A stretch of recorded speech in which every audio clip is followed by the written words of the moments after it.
the hurricane that drowned a city. The storm had a name. It had been tracked for days across the warm Atlantic. Forecasters knew exactly where it was going, how powerful it was, and what it was capable of. The warnings went out across every television channel and every radio station on the Gulf Coast. The evacuation orders were issued with unusual urgency. And still, on the morning of August 29th, 2005, Hurricane Katrina made landfall on the Gulf Coast of the United States and proceeded to drown one of the most beloved and irreplaceable cities in the world. New Orleans did not flood because no one saw it coming.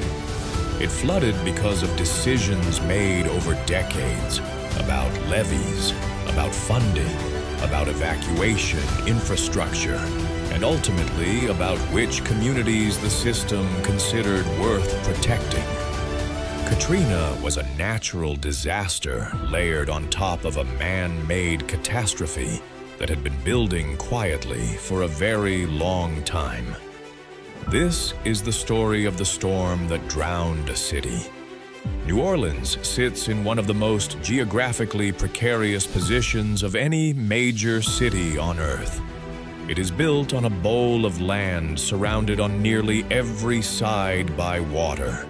The Mississippi River to the south, Lake Pontchartrain to the north, and the vast wetlands of coastal Louisiana spreading in every direction.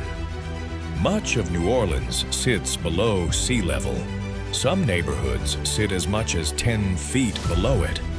In certain parts of the city, when it rains heavily, the only reason the water does not simply accumulate and stay is because a system of pumps operates around the clock to push it out. Without those pumps running continuously, New Orleans floods on an ordinary rainy afternoon. The only thing standing between New Orleans and the water surrounding it is a network of earthen levees and concrete floodwalls that ring the city like a fragile cup.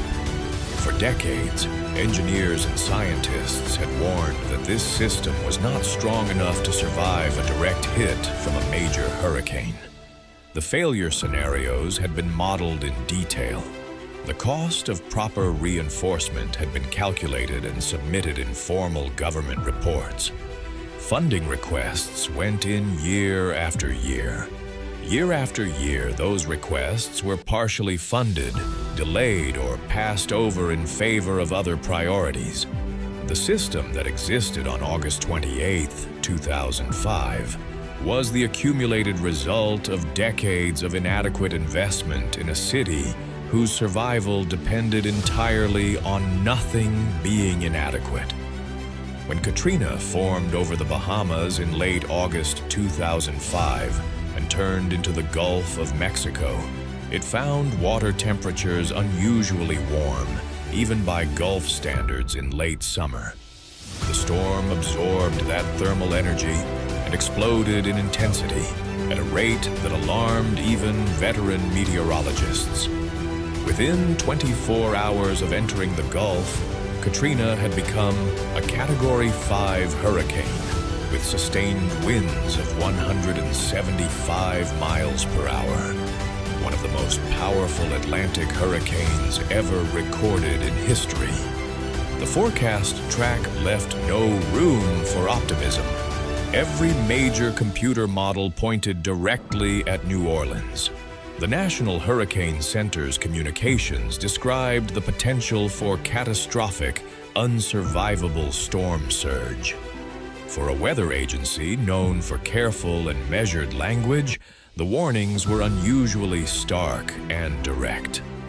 On August 28th, Mayor Ray Nagin issued the first mandatory evacuation order in the city's history. An estimated 80% of the population got out. Highways heading north were converted to one-way outbound traffic. The contraflow system worked. Long columns of cars stretched for miles in every direction. People with vehicles, with money, with family elsewhere, they left. But roughly 100,000 people stayed behind. Some had no cars. New Orleans had one of the highest rates of car-free households of any major American city, and in a mandatory evacuation with no organized transportation alternative, no car meant no way out. Some had no money for gas or hotel rooms.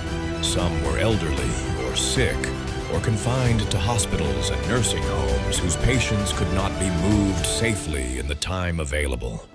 Some were staying to care for someone who could not leave on their own, and some simply could not fully believe it would be as catastrophic as the forecasters were saying. New Orleans had faced serious threats before and survived them. The mind reaches for the pattern it already knows. Katrina made landfall near Burris, Louisiana, just before 7 in the morning on August the 29th.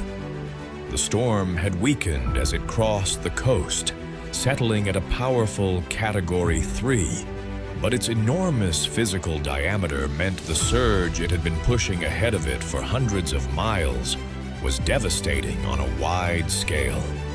28 feet of water crashed into coastal Mississippi, destroying communities that had stood for generations. The surge pushed northward into Lake Pontchartrain, driving the lake to levels it had never previously reached and pressing with relentless, sustained force against the levees lining its southern shore. The levees failed. Not all of them failed because the storm exceeded their rated capacity. In several critical locations, post-disaster investigations by the Army Corps of Engineers found that the levees had been built to inadequate specifications. Flawed soil compaction, insufficient foundation depth, structural deficiencies that had been present since the day they were constructed. The 17th Street Canal levee failed. The London Avenue Canal failed. The Industrial Canal collapsed and sent a massive surge of water directly into the lower 9th Ward, one of the lowest lying, most densely populated, and most economically vulnerable neighborhoods in the entire city. The flooding there was not gradual. Survivors described the water not as rising slowly from the street, but as arriving in a sudden, violent rush, as though something enormous had given way upstream, because it had. The water rose faster than people could climb. Those who reached their rooftops in time survived. Those who needed a few more seconds did not. Across the flooded city, people who had sheltered in their attics as a last resort found themselves trapped as the water rose above the ceilings of the floors below them. Some had axes or hatchets and were able to break through to the roof. The final death toll from Hurricane Katrina reached 1,833 people. The storm caused approximately $125 billion in damage, making it the costliest natural disaster in American history at the time. More than 1 million people were displaced from the Gulf Coast region. The population of New Orleans fell by more than half in the months that followed the storm. This is Earth Unleashed TV. If this video reached you, subscribe and share it with someone who needs to hear this story. Hit the notification bell so you never miss an upload. We will see you in the next one.